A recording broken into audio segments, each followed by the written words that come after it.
नमस्कार दोस्तों, निदेशालय चिकित्सा स्वास्थ्य एवं परिवार कल्याण संस्थान राजस्थान जयपुर ने मोस्ट अर्जेंट एक पत्र जारी किया है 5 सितंबर 2024 को 814 नंबर। मैं बता दूं, समस्त प्रधानाचार्य एवं नियंत्रक राजस्थान, समस्त अधीक्षक मेडिकल कॉलेज, समस्त संयुक्त निदेशक चिकित्सा स्वास्थ्य सेवाएं, समस्त सीएमएचओ, पीएमओ और समस्त संबंधित नियंत्रण अधिकारियों को पत्र लिखते हुए विगत 5 वर्षों में भर्ती राज्य कर्मियों की जांच को लेकर एक पत्र जारी किया। साथ ही एसओजी का जो पत्र है 31-30 दिनांक 18 जुलाई और 39-55 दिनांक 30 अगस्त 2024 का रेफरेंस यहाँ पर दिया गया है, जैसा कि आप देख सकते हैं। इन्होंने कहा है कि प्रमुख शासन सचिव महोदय कार्मिक विभाग द्वारा 6 जून 2024 जिसके प्रति संलग्न है निम्न निर्देश प्रदान किए गए। अब यानी कि पिछले सरकार में जो भी कर्मचारी भर्ती हुआ है उन समस्त कर्मचारियों के एक बार फिर से डॉक्यूमेंट वेरिफिकेशन होंगे। 1 माह का समय यहाँ पर दिया है और जो अधिकारी जिस कर्मचारी के अधीन अधिकारी के अधीन जो कर्मचारी आता है वो अधिकारी अपनी संबंधित एक कमेटी का गठन करेंगे और कमेटी का गठन करने के बाद में 1 महीने के भीतर से जो डॉक्यूमेंट वेरिफिकेशन है वो करके अपनी रिपोर्ट जो है एसओजी को भिजवाएंगे। साथ ही कोई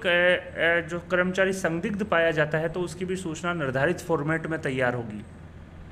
आप देख सकते हैं, इन्होंने कहा कि राज्य सरकार के ध्यान में लाया गया है कि विगत 5 वर्षों में विभिन्न विभागों में की गई भर्तियों में फर्जी शैक्षणिक योग्यता के दस्तावेज प्रस्तुत कर एवं डमी कैंडिडेट को परीक्षा में बैठाकर कतिपय अभ्यर्थियों द्वारा सरकारी नौकरी प्राप्त कर ली गई है। अतः प्रकरण की गंभीरता को देखते हुए प्रत्येक विभाग के द्वारा विगत 5 वर्षों में की भर्ती किए गए कर्मचारियों के संदर्भ में आंतरिक जो इंटरनल कमेटी है वो गठित कर यह जांच कर लें कि परीक्षा देने वाला और नौकरी करने वाला लोक सेवक दोनों एक ही व्यक्ति है। साथ ही भर्ती किए गए कर्मचारियों के शैक्षणिक पात्रता के दस्तावेज एवं आवेदन के समय प्रस्तुत आवेदन पत्र, फोटो, हस्ताक्षर इत्यादि की भली भांति जांच करवाई जाए। जांच के उपरांत जिन कर्मचारियों की भर्ती के संबंध में सूचनाएं संदिग्ध प्रकट हो उनकी सूचना एसओजी को उपलब्ध कराएं। तो दोस्तों, चाहे आपने एग्जाम दे के भर्ती हुए हों, चाहे आप डायरेक्ट रिक्रूटमेंट के मार्फत भर्ती हुए हों, आपके डॉक्यूमेंट की जांच की जाएगी। शैक्षणिक हो चाहे वो प्रशैक्षणिक दस्तावेज हो, शैक्षणिक में 10वीं 12वीं कॉलेज से संबंधित और प्रशैक्षणिक या व्यवसायिक में आपका जो डिप्लोमा है, डिग्री है, एएनएम की हो चाहे वो जीएनएम की हो, चाहे बीएससी नर्सिंग की हो, चाहे किसी भी प्रकार की जो डिग्री है उसकी जांच यहाँ पर की जाएगी। साथ ही इन्होंने कहा कि अगर किसी भी कर्मचारी के खिलाफ कोई संदिग्ध सूचनाएं पाई जाती है या डिग्री फर्जी पाई जाती है तो उसकी जो सूचना है वो एसओजी को जाएगी। साथ ही इन्होंने कहा कि आपके अधीन जो भी 5 वर्षों में अराजपत्रित संवर्ग के जो राज्य कर्मचारी है, जिसमें अराजपत्रित यानी कि जो गजेटेड हैं उनको छोड़ के, चाहे वो नर्सिंग कैडर के हों चाहे वो पैरामेडिकल कैडर के हों, जो भी कर्मचारी भर्ती में पिछले 5 साल में उनके शैक्षणिक और व्यावसायिक योग्यता से संबंधित जो आवश्यक दस्तावेज हैं उनकी जांच के लिए एक इंटरनल कमेटी का गठन होगा और इंटरनल कमेटी जो है 1 माह के भीतर जो सूचना है वो भिजवाई जाएगी। आप देख सकते हैं, महेंद्र प्रताप जो डायरेक्टर हैं non gazetted medical and health के, उनके हस्ताक्षरों से पत्र 5 सितंबर 2024 को जारी किया गया।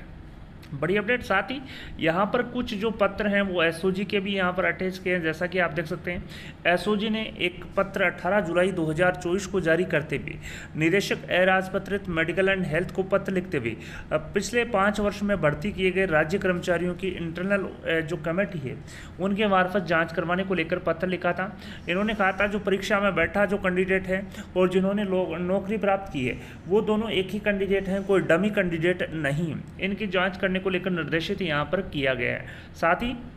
आप देख सकते हैं, कार्मिक विभाग ने भी एक 6 जून 2024 को एक पत्र जारी करते हुए विगत 5 वर्षों में भर्ती राज्य कर्मचारियों की विभागों द्वारा इंटरनल जांच करवाने को लेकर पत्र लिखा था। इसी को लेकर मेडिकल एंड हेल्थ के डायरेक्टर ने एक पत्र लिखते हुए अपने अधीनस्थ जो भी अधिकारी हैं, जो कार्मिक हैं, उनको दिशा निर्देश जारी किए हैं कि आप 1 माह के भीतर जो जांच है वो कर लें और यह सुनिश्चित कर लें कि जो भर्ती हुआ है और जो जिसने परीक्षा दी है वो एक ही कैंडिडेट है, कोई डमी कैंडिडेट नहीं।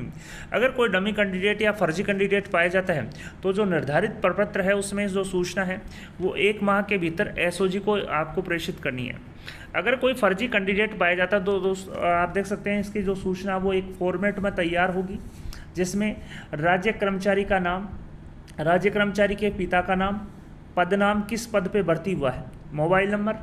राज्य कर्मचारी का स्थायी निवास, पूर्ण पता, विज्ञप्ति जिसके क्रम में कार्मिक को नियुक्ति प्रदान की गई जिसमें विज्ञप्ति के क्रमांक और दिनांक, प्रथम ज्वाइनिंग डेट,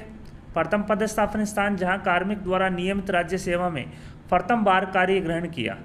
प्रथम पदस्थापन के दौरान कार्मिक के दस्तावेजों का सत्यापन किया गया है, हाँ या नहीं,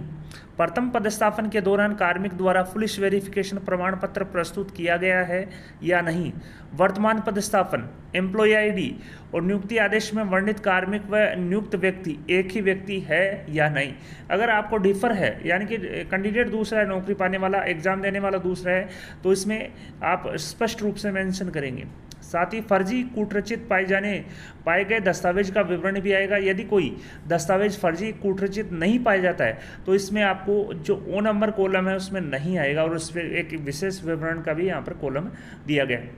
तो मेडिकल एंड हेल्थ के डायरेक्टर ने 5 सितंबर 2024 को एक आदेश जारी करते हुए अपने समस्त प्रधानाचार्य एवं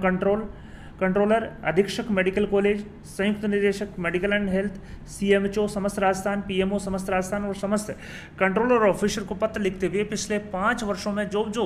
कर्मचारी राज्य सेवा में भर्ती हुए हैं, चाहे वो किसी भी रूप में हुए हों, चाहे वो डायरेक्ट यानी कि परसेंटेज बेसिस पे भर्ती हुए हों या रिटर्न एग्जाम के बेसिस पे भर्ती हुए हों, उन समस्त पिछले 5 वर्षों में भर्ती कर्मचारियों की अब यहाँ पर एक बार फिर से डॉक्यूमेंट वेरिफिकेशन किया जाएगा।